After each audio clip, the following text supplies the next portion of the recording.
Yo, what up, guys? This is Hector with Social Skills Coaching.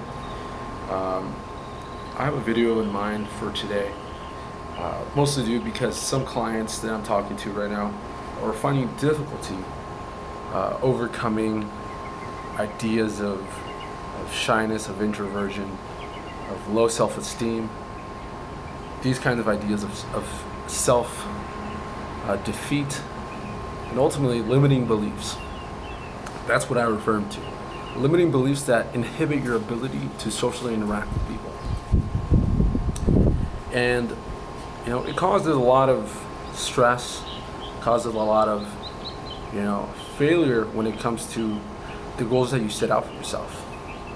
When you want to make friends or potentially be in a relationship with someone or in trying to grow your business in any way. It's important to understand the things that you tell yourself, the beliefs, the values, the ideas you have about you and the world around you are ultimately going to influence your behavior. So, let me list off a few of these limiting beliefs so that you may get a better context, better understanding of what I'm talking about. A few of these would be height or looks, not being able to meet certain social standards. Oh, I'm too dark, I'm too pale, I'm too short, I'm too fat, I'm too skinny. All these physical attributes that really have nothing to do with your personality. When it comes down to it, the first thing that is shown, or that is, put up front is the way you present yourself physically. But in reality, when you're interacting with people, they're really gonna care more about how you're expressing yourself, how your vibe is, the energy that's coming from you, the whether it be positive or negative, whether it's needy or free and outgoing. These are the kind of things that people are really looking for when they want to, just have fun, enjoy other people's company. Looks are purely a quick momentary thing that really doesn't contribute to any interaction. Obviously, it's important to have proper hygiene and to, be the best version of yourself physically in terms of working out, being hygienic, being cosmetically sophisticated. But in reality, those are just superficial things that really don't contribute to making friends and, expressing yourself fully. Another limiting belief would be the idea of, I'm an introvert, or I'm shy. I'm not capable of learning social skills. This is just who I am. What I would say to that is, introversion in of itself is a misunderstood topic. It's a misunderstood idea. Most people understand it as being, they like being in seclusion, they like being in solitude, they gain energy, supposedly, from being by themselves. When in reality, introversion comes from personality psychology. Comes from Carl Jung, and he describes it as something completely different. It is the internal mechanism. Introversion is the mindset, the frame of reference in terms of understanding and implementing ideas. Now, what does that really mean? So, introversion and extroversion are part of the big five personality, personality types. There's openness, there's conscientiousness, there's extroversion, there's agreeableness, and there's neuroticism. Now, extroversion has two sides to it. It has extroverted and introverted. These are just ways of coming to think, or their mechanisms in terms of coming up with solutions for either internal or external problems. So, what is an extroverted solution? Well, you're seeing things objectively, you're understanding the environment, and you're using reason to come with a solution. Now, an introverted mindset is more of an intuition. It's more about understanding, given past experiences, certain feelings and genetics, you know. So it's not based on reason, it's not based on objectivity. It's more of an internal, you know, dialogue that you're having. It's what you feel, right? That's what introversion is. So the idea that you're introverted, that's just an excuse. You know, people are both introverted and extroverted.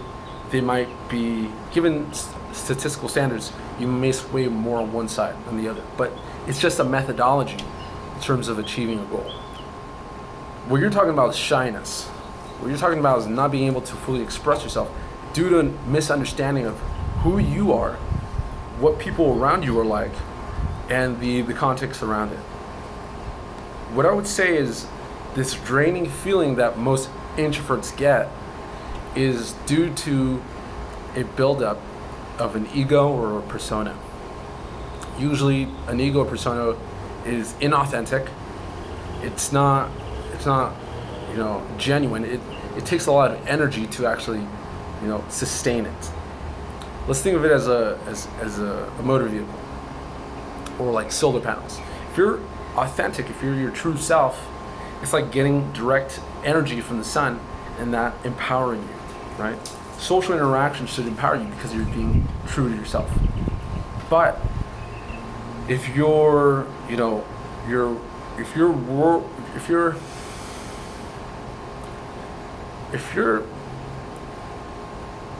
motivations, or if your drive or your methodology is driven by, you know, certain ideas that you've built up on yourself, you're using a more, let's say,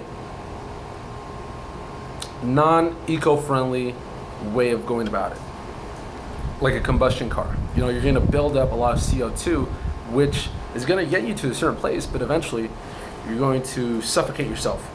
You know, you're going to feel like it's expending a lot of energy instead of getting energy from the interaction. You're just expanding, and it becomes tough to really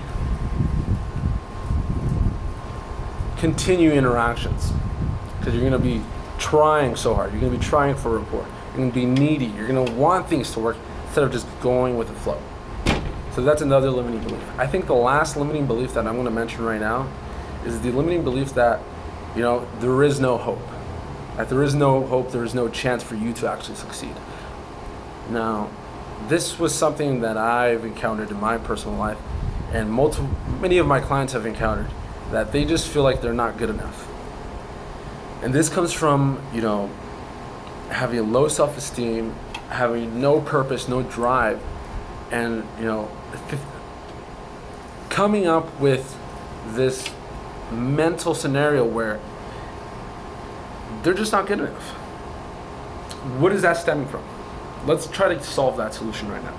Why do we think we're not good enough? It's probably because of past trauma that has, you know, affected us in terms of, you know, parenting, you know, a past relationship, the environment we lived in that has, you know, given us negative reinforcement and has either straight up told us or has suggested that we are not capable, or we're not good enough to achieve certain success. And what I would have to say to you is, you're capable.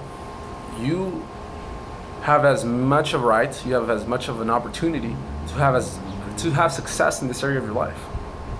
So what I would say is, you know, there is no reason why you can't do this. Everyone can do this. And if you're struggling with this, if you're having, you know, this internal dialogue where you just don't feel good enough and you feel like that it's not going to help out, I would highly suggest you seeking some sort of counseling. If you want to talk to me personally, I offer free consultation calls, and I will personally help you solve this issue in your life. These limiting beliefs are something that if you do not take care of, they're going to stick with you for the rest of your life, and you won't be able to achieve success in this area of your life. So if you're interested in solving this and gaining the social life you want, having friends, having relationships, I highly suggest contacting me so we can figure this out. So that was my video of limiting beliefs. If you have any questions, feel free to message me down below or any ways necessary, and we'll just take take it from there. Thank you.